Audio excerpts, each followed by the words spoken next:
పల్నాడు జిల్లా సత్తెనపల్లి మండలం పెదమక్కిన గ్రామంలో క్రీడాకారులతో సందడి వాతావరణం నెలకొంది. ప్రధానంగా రాష్ట్ర స్థాయి అండర్-19 పోటీలు సెపాక్ తక్రా అండర్-19 పోటీకి సంబంధించి పెదమక్కిలో ప్రారంభమయ్యాయి. 2 రోజుల పాటు జరిగే ఈ కార్యక్రమానికి ఉమ్మడి 13 జిల్లాల నుంచి సుమారుగా 150 మంది క్రీడాకారులు పాల్గొనడం జరిగింది. ఈ సందర్భంగా క్రీడకు సంబంధించిన నిర్వాహకుల గురించి మనం తెలుసుకుందాం. సార్ చెప్పండి, ఈ యొక్క క్రీడ గురించి. ఈ సెపక్ తక్రా ఆట చాలా డిఫరెంట్ గేమ్. ఎందుకంటే మనకి ఖోఖో, కబడ్డీ, వాలీబాల్ లాంటి క్రీడలు అయితే మనందరికీ బాగా తెలిసినవే. బట్ కాకపోతే సెపక్ తక్రా అనేది ఒక డిఫరెంట్ గేము.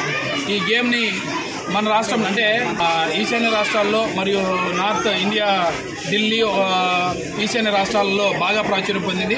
ఆంధ్ర రాష్ట్రంలో అయితే మన స్టేట్ సెక్రటరీ శ్రీనివాసులు గారు దీని మీద తన సొంత ఖర్చులు తీసి ఖర్చు పెట్టి క్రీడని మన రాష్ట్రంలో కూడా అంటే మన రాష్ట్రంలో నుంచి కూడా ఇండియా క్రీడాకారులు కూడా తయారయ్యి మన జరిగినటువంటి చైనా ఏషియన్ గేమ్స్లో సెపక్ తక్రా ఇండియా గోల్డ్ మెడల్ సాధించడం జరిగింది. అంటే ఈ సెపక్ తక్రా పోటీలకి ఇండియాలో ఎంత ప్రాచుర్యం ఉంది, ఎంత ప్రతిభ గల క్రీడాకారులు ఉన్నది అనేది మన చైనాలో జరిగినటువంటి ఆసియా కప్లో ఇండియా విజయం సాధించడం ఒక ఈ మలుపులాగా ఉంది. అదేవిధంగా మన ఢిల్లీ, హర్యానా ఇటువంటి రాష్ట్రాల్లో, ఉత్తరప్రదేశ్, మధ్యప్రదేశ్లో రాష్ట్రాల్లో కూడా మన పక్కన ఉన్న తమిళనాడులో కూడా ఈ సెపక్ తక్రా క్రీడకి అన్ని రిజర్వేషన్లో ముందుంది.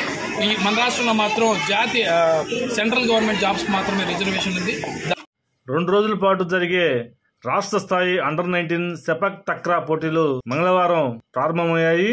పోటీలకు ఉమ్మడి 13 జిల్లాల నుంచి 150 మంది క్రీడాకారులు అలాగే అధికారులు హాజరయ్యారు.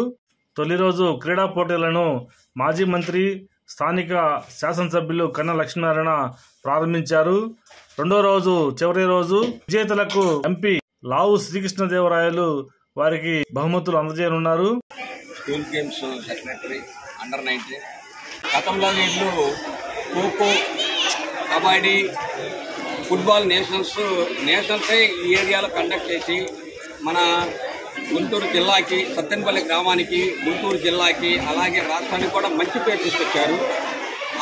ఆ నేపథ్యాన్ని దృష్టిలో పెట్టుకొని వీరు అడిగిన వెంటనే ఇదైతే బాగుంటుంది, సెపక్ తక్రా గేము ఇది ఇప్పుడే ప్రాచుర్యం పల్లెల్లోకి తీసుకెళ్ళాలి అనే వాళ్ళ యొక్క ఆలోచన మంచిగా ఉంది. దాన్ని డెవలప్ చేయాలంటే పల్లెల్లోని ఎక్కువ పిల్లలు, చదువుకునే పిల్లలు కానీ క్రీడాకారులు కానీ పల్లెల నుంచి వచ్చి వెళ్ళి ఉన్నారు. ఐఏఎస్ కూడా పల్లెల నుంచే ఎక్కువ మంది ఉన్నారు.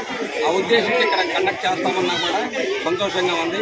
తొలి రోజు రాయలసీమ జిల్లాల నుంచి క్రీడాకారులకు పోటీలు నిర్వహించారు.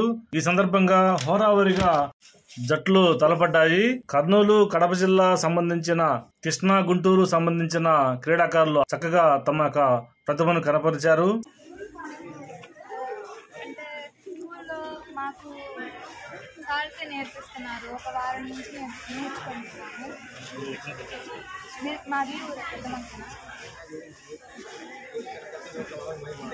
సెపక్ తక్రా పోటీలు తొలిసారిగా ఈ ప్రాంతంలో జరుగుతుండటంతో వాటిని తిలకించేందుకు ఆసక్తిగా గ్రామస్తులు అధిక సంఖ్యలో పాల్గొన్నారు. ఈ పోటీలకు ఉమ్మడి గుంటూరు జిల్లా అండర్-19 స్కూల్ గేమ్స్ ఫెడరేషన్ కార్యదర్శి నరసింహారావు పర్యవేక్షించారు. ఆయనతో పాటుగా స్కూల్ గేమ్స్ ఫెడరేషన్ నియోజకవర్గ కార్యదర్శి అనిల్ దత్తనాయక్, మండల కార్యదర్శి లాకు పిచ్చయ్య, పీడి పుచ్చకాయల శివరామకృష్ణ తదితరులు పర్యవేక్షించారు.